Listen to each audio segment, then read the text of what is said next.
Israel में लंबे समय से सत्ता पर काबिज प्रधानमंत्री बेंजामिन नेतन्याहू की विदाई तय हो गई है, जिनके विपक्षी पार्टियों के गठबंधन ने आखिरकार नई सरकार बनाने को लेकर सहमति जाहिर कर दी है, जिसके बाद अब नेफ्ताली बेनेट का इजराइल का अगला प्रधानमंत्री बनना तय माना जा रहा है। बता दें कि इस साल मार्च में हुए चुनाव में नेतन्याहू की लिकुड पार्टी को बहुमत नहीं मिल सका था। चुनाव में दूसरी सबसे बड़ी पार्टी होने के बावजूद इजरायली राष्ट्रपति रिवेन रिवलिन ने नेतन्याहू को सरकार बनाने और 2 जून तक बहुमत साबित करने का आदेश दिया था। नेतन्याहू के तमाम प्रयास और जोड़ तोड़ के बावजूद लिकुड पार्टी अपने सहयोगियों को साध नहीं सकी।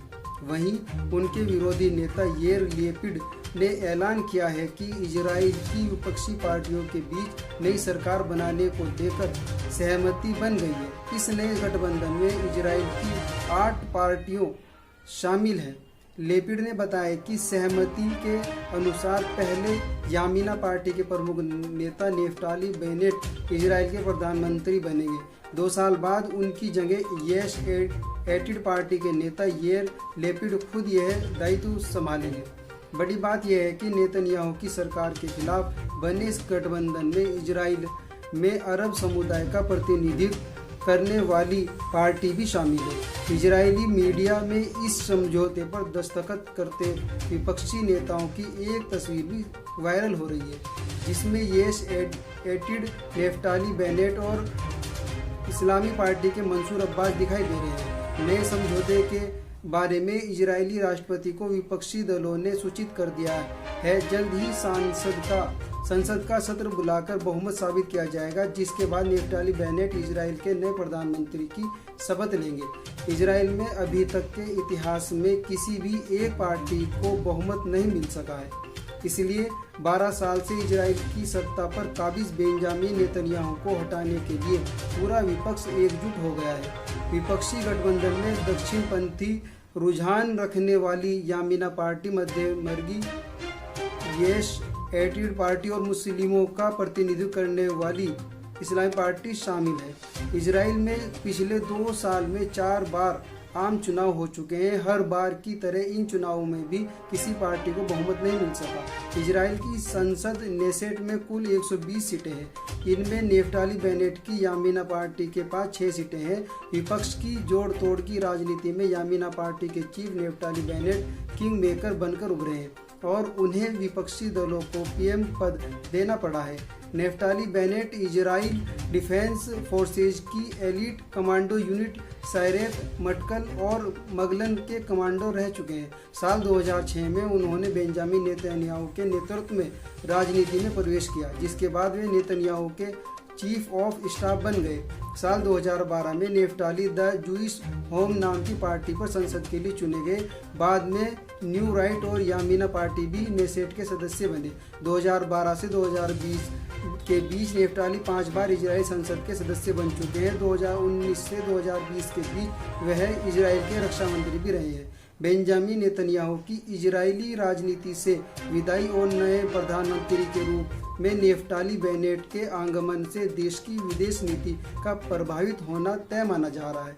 विपक्ष की बनने वाली सरकार में अलग अलग विचारधारा वाली पार्टियां शामिल हैं। ऐसे में गाजा पट्टी, फिलिस्तीन, Hamas, Iran, Lebanon, Hezbollah, America जैसे ज्वलंत मुद्दों को लेकर भी इन पार्टियों के विचार आपस में बटे हुए हैं। विपक्षी गठबंधन में शामिल राम पार्टी इजरायली अरब मुसलमानों का प्रतिनिधित्व करती है।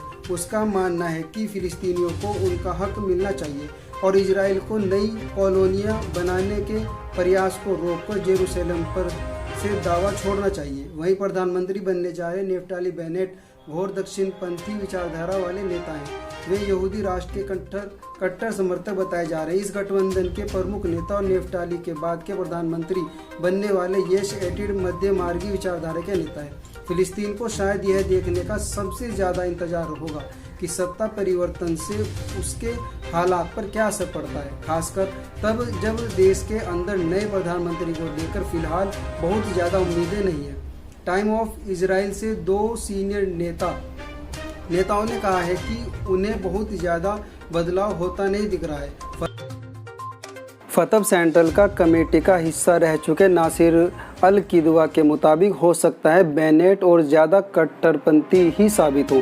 नासिर फिलिस्तीन के राष्ट्रपति महमूद अब्बास के आलोचक हैं। येश यतीद चीफ और लापिद के साथ अभी तक के समझौते के मुताबिक बेनेट बारी बारी से पीएम पद संभालेंगे। इस बारे में अंतिम फैसला अभी किया जाना है। लापिद के मुताबिक अभी नई सरकार बनने के रास्ते में कुछ दिक्कतें हैं।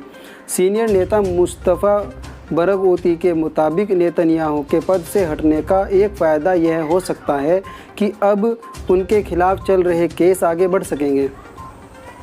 नेतन्याहू पर रिश्वत, धोखाधड़ी और विश्वास तोड़ने के आरोप हैं। हालांकि उनका कहना है कि बेनेट की सरकार उनके फिलिस्तीन के लिए चिंताजनक साबित हो सकती है, क्योंकि वह शांति कायम करने में कामयाब नहीं होंगी। बेनेट ने रविवार को कहा था कि गठबंधन दल आपस में समिति मुद्दों पर ही सहमति कायम कर सकते हैं, लेकिन वे ना बातचीत बंद करेंगे और ना अपना क्षेत्र किसी को दे देंगे। विपक्ष की बनने वाली सरकार में अलग अलग विचारधारा वाली पार्टियां शामिल हैं। ऐसे में गाजा पट्टी, फिलिस्तीन, Hamas, Iran, Lebanon, Hezbollah, America जैसे ज्वलंत मुद्दों को लेकर भी इन पार्टियों के विचार आपस में बटे हुए हैं। फिलिस्तीन के नेताओं का कहना है कि इस तरह फिलिस्तीन की समस्या से बचने का किसी को कोई फ़ायदा नहीं होगा।